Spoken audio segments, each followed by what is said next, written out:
Today's Global African will review some of the biggest stories of 2014 in the African world and examine their implications. I'm Bill Fletcher, your host. Stay tuned, and we'll be right back.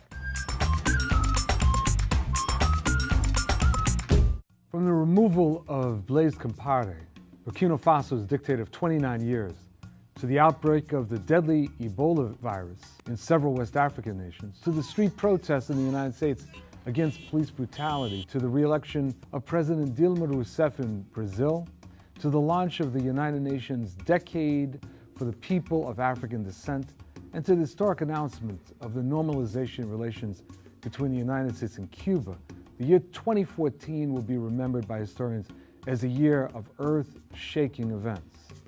In today's program, we'll review, interpret, and contextualize several pivotal events of the past year with two outstanding internationalists and world travelers who are also keen observers and students of the African world. It's a rare moment when you actually have the opportunity to interview two friends and to discuss the major issues of this past year. I have that honor and the opportunity. And here joining me are two great friends and thought leaders. We have actor and activist Danny Glover, and we have James Early, a scholar, member of the board of directors of the Institute for Policy Studies. And I want to thank you both for joining me. Thank you. Thank you. Good to be here. So 2014, actually, I want to start with something in 2015 and then work backwards. The murder in Paris, the murders in Paris that were carried out, and the issue of both the response, the attacks en masse, but also what's going on in Europe. Because when I see what happened in Paris, this horrendous murder, but I also see what's not discussed, which is the North African community that has been marginalized, treated, demonized, et cetera. I want to start there because of the importance of this moment. How do you all look at it? I think this is a horrendous development. Anytime you have this kind of violence, this kind of eruption, what makes it even more horrendous is how do we get a framework on it? And we have such a confused response about the framework. Yes, we uphold the right of freedom of speech, right? But you don't bait a tiger. Right. Or I just read something on the Russian saying, you don't spit into somebody's soul. Right. And so we have this abstract thing that people can say and do anything without a response. And so there's something wrong with that kind of abstraction. The other is we don't want to historicize it. So we had this bloody French killings in Algeria during the revolution, and Madagascar. And so now, as Tom Hayden was saying on a radio program Danny and I were listening to, and he quoted Malcolm X, the chickens are coming home to roost. History does have a way of accumulating and living in the present. And so we have this high moral abstract standard on the one hand, but we don't want to deal with the fact of colonialism, the unemployment among the North African population, the right-wing fascist racist drift in Europe and in Israel. No one talks about how the African immigrant population in Israel is treated. We talk almost as bad in some instances as the Palestinians are treated. So how to get a handle on this and uphold the right of expression on the one hand, and to recognize that people have legitimate grievances on the other, is these mixed messages of arrogance, and the U.S. acting as though our hands are not bloody, or the French acting as though their hands are not bloody, the Africans drowning in the sea and trying to get off the north coast. So I'll stop by saying that we heard on a radio program some Muslims say just before we arrived here that these murders have done more to harm Islam than the cartoons did. And the idea that this just happens out of nowhere, you know, and or it's part of the war. See, what we've done is we've characterized the war on terror, never talking about the war on terror against Vietnamese people and war on terror that was introduced by this country and by the French. Imagine the French were defeated in Dien Bien Phu. Right. They've never forgotten the fact that they were defeated in 1954 in Dien Bien Phu. They were somewhat validated in terms of, because the U.S. extended that war for another 21 years or whatever. But they lost the colony, they lost the war. It was the French, they've lost all their colonial holdings. They have the scar. They have all these particular internal scars. The Vichy regime, and which collaborated with the Germans, in a sense, and German fascism, in a sense. This is who the French are. For them to be able to kind of, in some sense, hold themselves up to some sort of high ideal is kind of ludicrous in a sense. And this is not.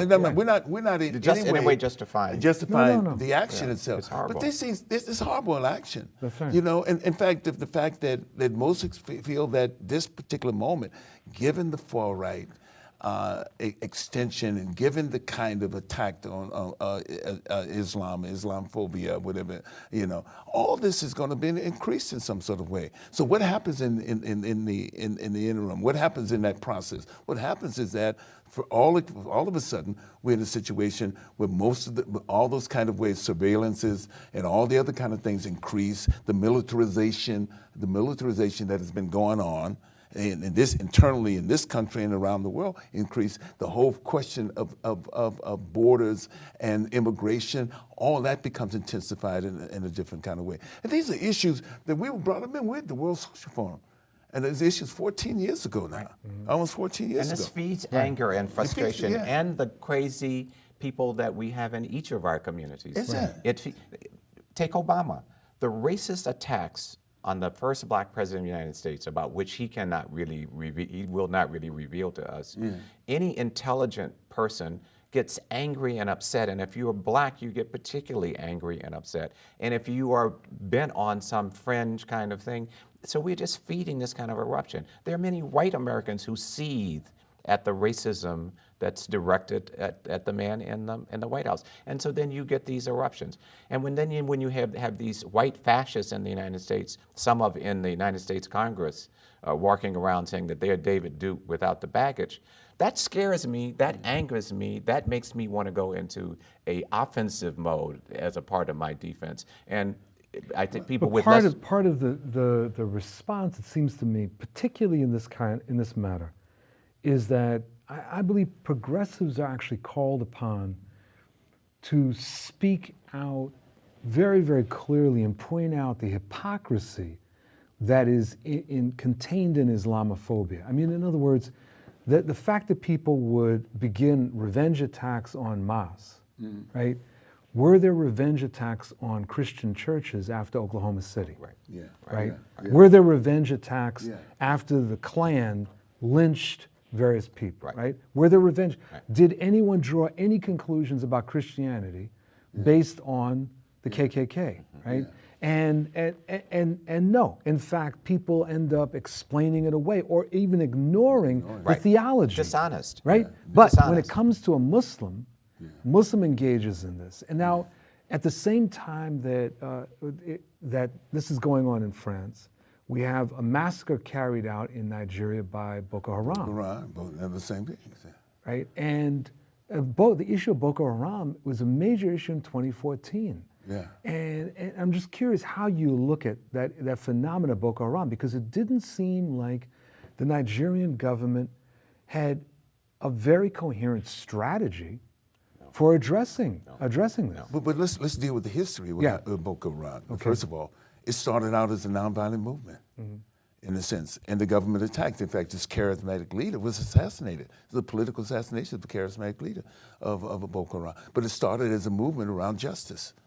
Basically, the accumulation and dysfunctionalism that has happened within certainly the Nigerian state. It's no mystery to everybody else. It's it's the largest country in Africa in terms of population. And the largest economy now. The largest economy in Africa. It also produces more oil than anyone else in Africa and everything else. And one of the most corrupt areas on the face of, certainly on the continent of Africa, on the planet, in collaboration with big oil companies here and senators and congress people. So this dishonesty, I mean, we are paying a price for that. We get Ferguson and they burn down downtown property and people go ape. over that and condemning it. Right. But now they want to uphold this attack on Islam, and they don't want to hear the moderate, liberal, progressive voices in Islam. And we go back to even Ken Saro-Wiwa, the great poet, man, who was executed, was murdered, But what do you do in a situation where you have this criminal group, Boko Haram, that's carrying out these murders? It's not just even terrorism, but it is terrorism. And you have a level of corruption in the government, as you're describing, ethnic suppression and regional suppression. So what then ends up being the solution? How can Nigeria actually address this? Well, the idea of a failed state is a real reality. Right. It's almost the idea of, Nigeria receives its independence in 1960. It's just a, and it's a very atomized country. Actually. North on Islamic, and then you've got other cultural factors, and you've got all of this corruption going on, and then you've got the complicity of the United remember, there States. was a bloody war when the Igbos tried the Biafran War. It was a bloody war. Millions of Biafrans were killed. Igbo were killed in the Biafran War. Right. So, in the one sense, the idea of the idea of the state, this Machiavellian concept, of the state is something where we see it failing. And what it is, once it has failed in a way in which it's caused enormous destabilization, mainly that they still function in a colonial construct, and they continue to function there. The raw materials. Could this be, in some sense, the failed state is a precondition for another kind of rape of Africa in a different way, in its raw material. Well, you can see that in looking at Somalia. Yeah. Where the country essentially collapsed in 1991. Yeah. And there's been no international will to speak of to reunify the country. Yeah. Right? They've been quite content, and certainly global capitalism has been very content to have a Somalia that is a country of fiefdoms. Yeah. Right. Essentially a warlord state. And one of my worries is the question of whether Nigeria is headed towards a series of warlord states. Yeah. Yeah. Over the long run, indeed, that could be it. I mean, people have raised questions to what extent is Nigeria really a modern consolidated nation because you've got all these ethnic distinctions and you've got these sort of cosmopolitan, cosmetic overlays of it, but that really obscure the fact that you've got all of these distinctions. Well, one of the other issues, I mean, we look at those states that the relationships that we've had, over a period of time, over our lifetime, we watched Kenya come into to its independence. Look at Kenya now. Yeah. Kenya was a breadbasket of that part of Eastern Africa at the time of its independence. We look at the two places we've all been close to over the last 20 some odd years is Zimbabwe and now South Africa. And now South Africa. Now South Africa, Yeah. in the sense that we see what's happening there. I mean, when at the point at the time of in 1985, 5 years independence, Zimbabwe had tripled the number from 900,000, 3 million kids in school, children in school. It had the most functional prenatal care, child care of any developing country in any developing country in the world. In fact, it was a conference there sponsored by Columbia University and UNICEF because to laud and to talk about how wonderful its child development sector was. We watched the collapse of its market.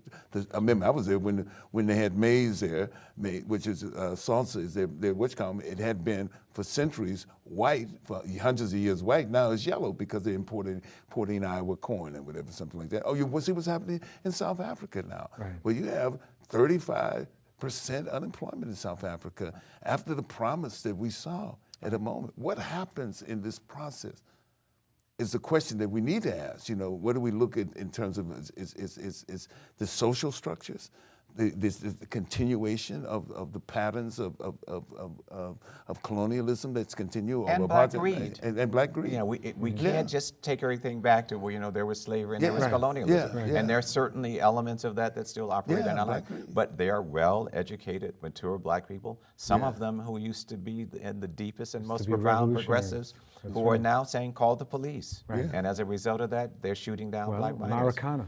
Or you Maracana look at massacre. Ferguson, and where we talk about the racism in the United States, and I get these calls from Latin America saying, yeah, it's really, really bad there. And I said, have you seen the prisons in Brazil?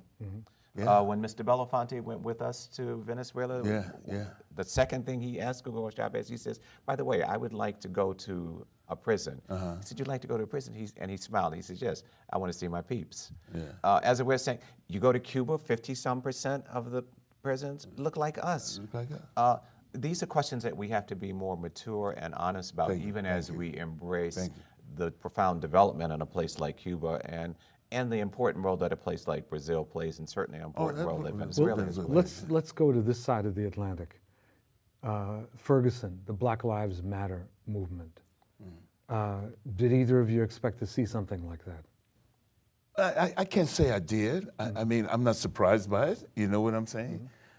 In such a way because of the patterns of young black men and the death of young blacks there. The police, we harken often back to our own past when we think about the Black Panther Party. We talk about community control of police or whatever, arming themselves against police, And to see that period, in a sense, we never look at our history. We see that period repeat itself in some sort of sense, the continued brutalization of African American men at a point, and it's been described, so much in so many books where you have increasing numbers of black men who are incarcerated, who are disenfranchised because of incarceration, who are not able to get jobs, whatever jobs are. So and the economic problems, in a sense, create another kind of tension, in the sense, and the sense of authority that exists, and privilege, and also I think that around that, and being able to be absolute, the absolute law. Yeah, I certainly didn't expect to see it happen, and as I try to do my day-to-day analysis, I begin to ask myself, well, had I paid closer attention to the social base, the cross-cultural, cross-racial social base that gave rise to Barack Obama, maybe we might have been able to extrapolate that if there is another kind of crisis in the society, we would have white people, brown people, cross-class people rallying, working with these young black activists to say enough is enough. Of course, this has been catalyzed by the young black activists.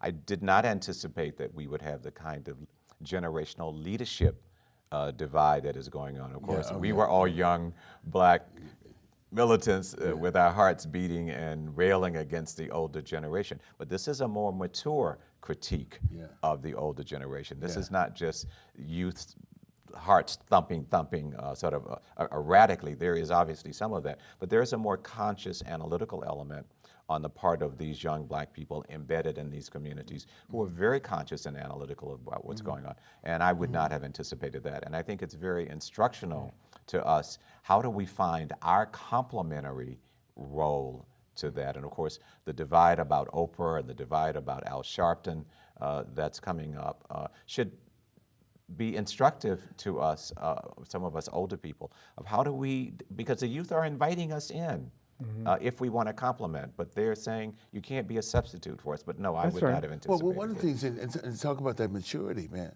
One of the meetings that I was in Ferguson, there were young people who were planning for the next electoral moment, right there, what they needed to do, what they needed on the ground to change those people who supposedly represent them. So there's a process that happened that is not often alluded to, or not given voice to in the mass media. There's a maturity, as James talks about, in terms of that. And I mean, they booed some of the old leadership off the stage, but and they had the right to do that, And the question becomes is that if NAACP is an impediment, and I'm saying, how do we transform the NAACP? Has to be a question right there. At this particular stage in point, how do we now, in that maturity, look beyond just the anger that is a result of that, just the frustration, historic frustration, and move beyond that, you know? Well, that's actually one of the reasons I thought that some of the attacks on Oprah were actually unfair. That I think that by posing the question of leadership, there's two different ways to hear the question of leadership. One is the leader, right?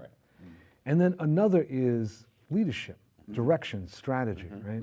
And I think that it would have been useful to have engaged Oprah and engaged other people in this discussion about where is the movement going? What kind of organizational forms do we need?